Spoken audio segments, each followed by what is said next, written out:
This is Sakshi Verma. Welcome back to my YouTube channel easy learning concept. तो मैंने पिछले video में डिस्कस किया था about why do we need parliament, and second topic क्या था, why do we need two houses of parliament. उसमें हम लोग ने समझ लिया था कि पार्लियामेंट क्यों इंपॉर्टेंट होती है और दो ही हाउस क्यों होने चाहिए। अब दो हाउसेस यानी राज्यसभा एंड लोकसभा, है ना, क्योंकि इसमें हम पार्लियामेंट पढ़ रहे हैं, यानी सेंट्रल लेवल की बात हम लोग करेंगे, है ना। तो दो हाउसेस यानी राज्यसभा एंड लोकसभा के बारे में आज हम लोग बात करने वाले हैं, ठीक है। सो टू हाउसेस ऑफ पार्लियामेंट, हम लोग जानते हैं अगर दो हाउसेस रहेंगे तो क्या बोलेंगे उसको, बाय कैमरल या द्विसदनीय, ठीक है। फिर बात आती है राज्यसभा की। राज्यसभा क्या करती है, तो it represent states of the India. तो राज्यसभा जो होती है, राज्य यानी इंग्लिश में बोले तो स्टेट को रिप्रेजेंट करती है। एंड स्टेट कौन कौन से हुए, यूपी, बिहार एक्सेट्रा, समझ आया। एंड जब हम लोग लोकसभा की बात करते हैं तो ये हमारे लोगों को रिप्रेजेंट करती है, सिटीजन ऑफ द इंडिया को रिप्रेजेंट करती है। लोक मतलब क्या हुआ, पब्लिक। तो यहाँ पे किसका रिप्रेजेंटेशन होगा, तो पब्लिक का होगा। ओके,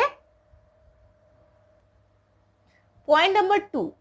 अब ये जो मेंबर ऑफ द राज्यसभा कैसे चुना जाएगा, तो कैसे चुना जाएगा, तो residents of the state elected members of state legislative assembly, यानी जो राज्यों की विधानसभा होगी उनके मेंबर्स चुनेंगे किसको, राज्यसभा के सदस्यों को। फिर से मैं रिपीट कर रही हूं, तो राज्यसभा के सदस्यों को कौन चुनते हैं, तो जो राज्यों की जो विधानसभा के जो निर्वाचित यानी इलेक्टेड मेंबर्स होते हैं वो चुनते हैं राज्यसभा के मेंबर्स को। यानी ये क्या हुआ, इनडायरेक्ट इलेक्शन, अप्रत्यक्ष चुनाव, जिसे पीपल लोग डायरेक्टली मेंबर्स राज्यसभा को नहीं चुनते हैं।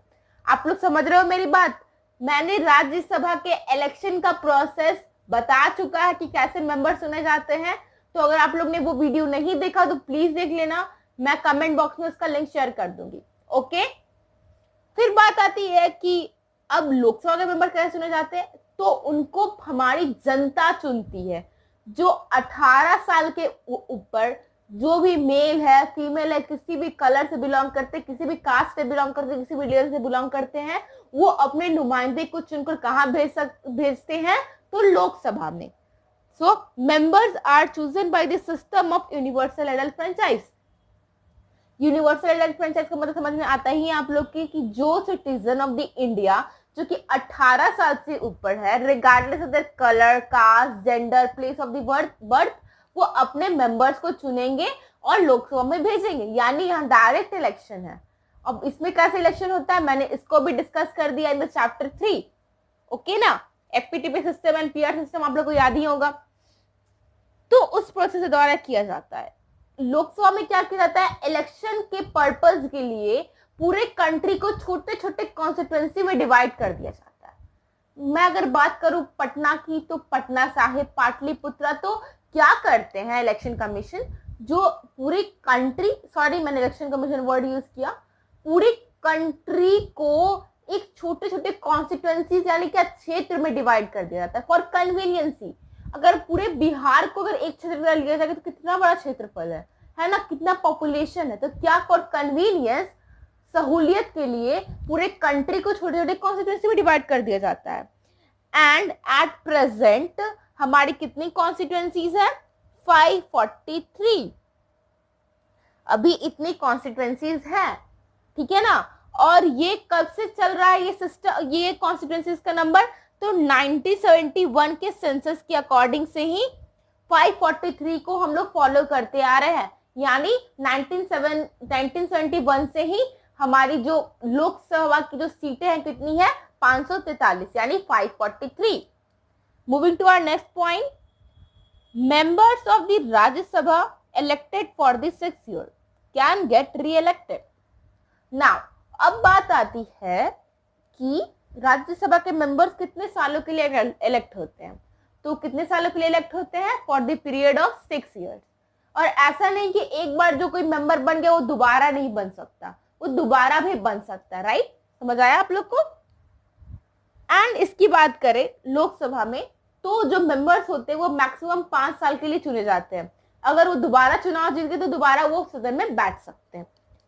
समझ आया आप लोग को? फिर बात आती है कि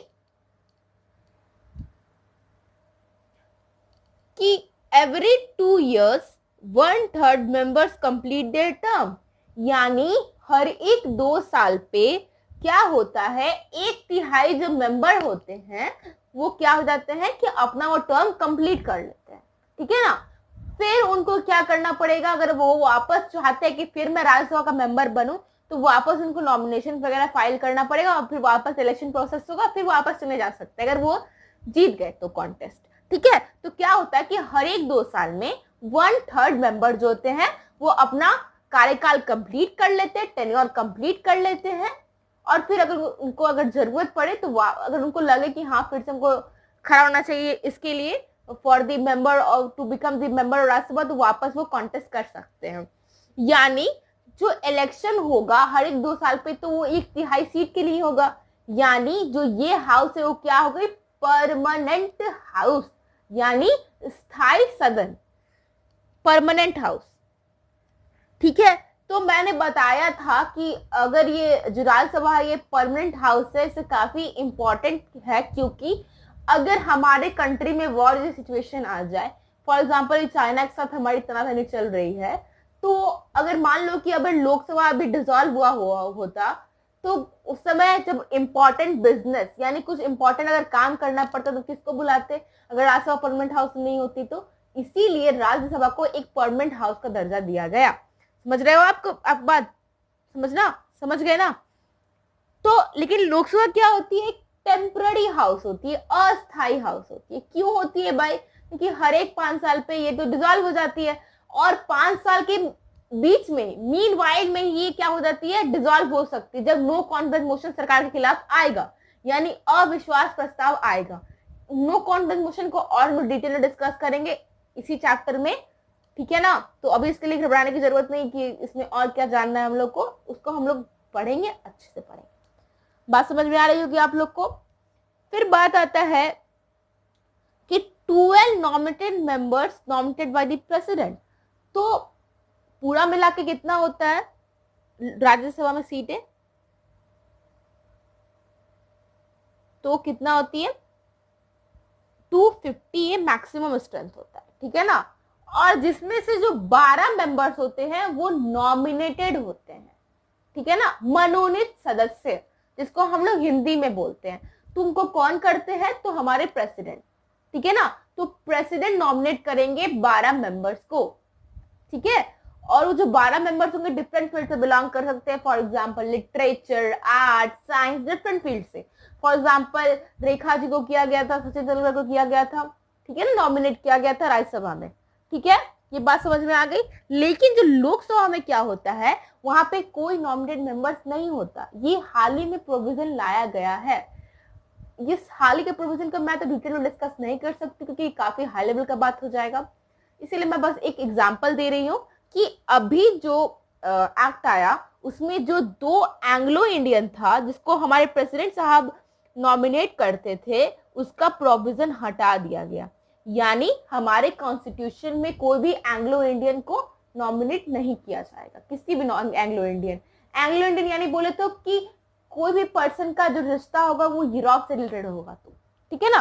तो 2 जो एंग्लो इंडियन का जो सीट जो हमारे प्रेसिडेंट नॉमिनेट करते थे, तो इसका प्रोविजन हटा दिया गया हाल ही में, ठीक है? तो इसीलिए लोकसभा में अब कोई नॉमिनेटेड मेंबर नहीं है। समझ आया बात? अब बात आती है कि कैसे रिप्रेजेंटेशन होता है, what is the system of representation, है ना? तो क्या प्रणाली है रिप्रेजेंटेशन की, ठीक है? तो पहला है कि इक्वल रिप्रेजेंटेशन दो, या दूसरा कि अगर रिप्रेजेंटेशन दे रहे हो तो क्या करो, पॉपुलेशन के अनुसार दो, पॉपुलेशन के अकॉर्डिंग रिप्रेजेंट करो। समझ रहे हो? तो पहला प्रोविजन में क्या है कि रिगार्डलेस ऑफ पॉपुलेशन से अब कोई मतलब नहीं है, हमको इक्वल रिप्रेजेंटेशन देना है, समान रिप्रेजेंटेशन देना है, जैसे कि लोकसभा के चुनाव में होता है। यहाँ पे ये देखा है कितना पॉपुलेशन है, बिल्कुल नहीं, कॉन्स्टिट्यूएंसी में डिवाइड कर दिया जाता है स्टेट को, ठीक है, और उसके अकॉर्डिंग इलेक्शन होता है, यानी हर एक तबके के लोगों को रिप्रेजेंट किया जाता है। लेकिन अगर राज्यसभा की बात करें तो वहां पे पॉपुलेशन के अकॉर्डिंग रिप्रेजेंटेशन होता है ना, वो जो रिप्रेजेंट करते हैं वो पॉपुलेशन के अकॉर्डिंग होता है, ठीक है। और इसमें एक एग्जांपल दिया गया है अबाउट यूनाइटेड स्टेट्स। तो यूनाइटेड स्टेट में भी 2 हाउसेस हैं। लोअर हाउसेस को क्या बोलते हैं, हाउस ऑफ रिप्रेजेंटेटिव, एंड जो अपर हाउस होते हैं वहां पे सीनेट होते हैं। तो सीनेट में क्या है कि पॉपुलेशन के अकॉर्डिंग नहीं जाता है। जो अमेरिका है, अमेरिका जो अपर हाउस है वो पॉपुलेशन के अकॉर्डिंग नहीं दिया जाता है। वहां पे ऐसा है कि यूएसए में कितनी स्टेट्स हैं, तो 50 है, तो हर एक स्टेट कितनी मेंबर्स भेजेगी, 2।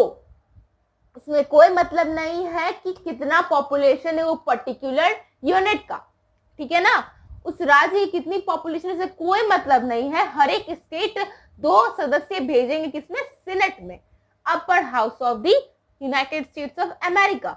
वहां पर पॉपुलेशन को नहीं देखा जाता। लेकिन अगर हम इंडिया की बात करें तो यहाँ पॉपुलेशन के अकॉर्डिंग किया जाता है। अगर ऐसा नहीं किया जाता तो क्या होता कि उत्तर प्रदेश जानते हैं सबसे पॉपुलेटेड स्टेट है और सिक्किम सबसे लीस्ट पॉपुलेटेड स्टेट है ना। तो अगर हम सबसे बराबर बराबर भेजते जो हमारे 28 राज्य हैं हमारे कंट्री में, तो क्या होता कि एक जो होता है इक्वालिटी नहीं हो पाता, ठीक है ना, पॉपुलेशन के अकॉर्डिंग, है ना। तो काफी इसमें क्या होता कि काफी मतलब कि गड़बड़ हो जाता है ना, क्योंकि उसका अगर पॉपुलेशन 100 भी है तब भी 2 भेजो, अगर 1 लाख भी है तब भी 2 भेजो, तो ये गलत हो जाता कहीं ना कहीं। तो हमारे कॉन्स्टिट्यूशन मेकर को क्या लगा कि इसमें हम लोग पॉपुलेशन के अकॉर्डिंग देंगे, यानी जिस राज्य की ज्यादा पॉपुलेशन को ज्यादा रिप्रेजेंटेशन मिलेगा और जिस राज्य की कम होगी उसको कम मिलेगा, ठीक है ना। कि फॉर एग्जाम्पल यूपी में 31 सीट राज्यसभा के लिए एंड सिक्किम के लिए मात्र 1 है, क्योंकि यूपी सबसे ज्यादा पॉपुलेटेड स्टेट है एंड सिक्किम काफी कम पॉपुलेटेड स्टेट है। समझ रहे ना, पॉपुलेशन का क्राइटेरिया लाया गया राज्यसभा में। एंड जो एक 4th शेड्यूल का बात किया गया है, तो देखो मैंने शुरू में ही बताया था कि हमारे कॉन्स्टिट्यूशन में 12 शेड्यूल है, तो इस चैप्टर में 4th शेड्यूल के बारे में दिया है, तो इसीलिए मेरा बताना काफी इंपॉर्टेंट हो जाता है कि क्या है ये। तो 4th शेड्यूल में क्या है कि इसमें फिक्स किया गया है कि राज्यसभा में कितने मेंबर्स होंगे, ठीक है ना। फॉर एग्जाम्पल बिहार में 16 है, यूपी में 31 है, सिक्किम में 1 है। तो ये सारा डिस्क्रिप्शन किसमें दिया गया है, in the 4th schedule of the Indian constitution, कि कितने स्टेट को कितने मेंबर्स रिप्रेजेंट करेंगे। समझ रहे हो ना। तो यहाँ पे क्या हुआ कि पॉपुलेशन के अकॉर्डिंग रिप्रेजेंटेशन मिला किसमें, राज्यसभा में। लेकिन अमेरिका को देख लो, वहां पॉपुलेशन से कोई मतलब नहीं है, हर एक राज्य 2 मेंबर भेजेगी तो मतलब भेजेगी रिगार्डलेस ऑफ देयर पॉपुलेशन। लेकिन हमारे कॉन्स्टिट्यूशन मेकर ने क्या किया, ये बिल्कुल हटके सोचा कि पॉपुलेशन के अकॉर्डिंग ही हम लोग देंगे, है ना, ताकि सबका रिप्रेजेंटेशन हो पाए और कोई भी गड़बड़ घोटाला नहीं हो पाए। समझ रहे हो ना, ठीक है। तो आज के लिए बस इतना ही। अगर आपको कोई भी क्वेरी हो तो आप प्लीज कमेंट सेक्शन में पूछना, मैं उसका डेफिनेटली जवाब दूंगी। अगर आप लोगों को वीडियो अच्छा लगा हो तो please like, subscribe and share. मिलते हैं अपने नेक्स्ट वीडियो में, जिसमें हम लोग बात करेंगे कि पार्लियामेंट का फंक्शन क्या होता है, राज्यसभा का पावर्स क्या होता है। तो आज के लिए बस इतना ही। Thanks for watching.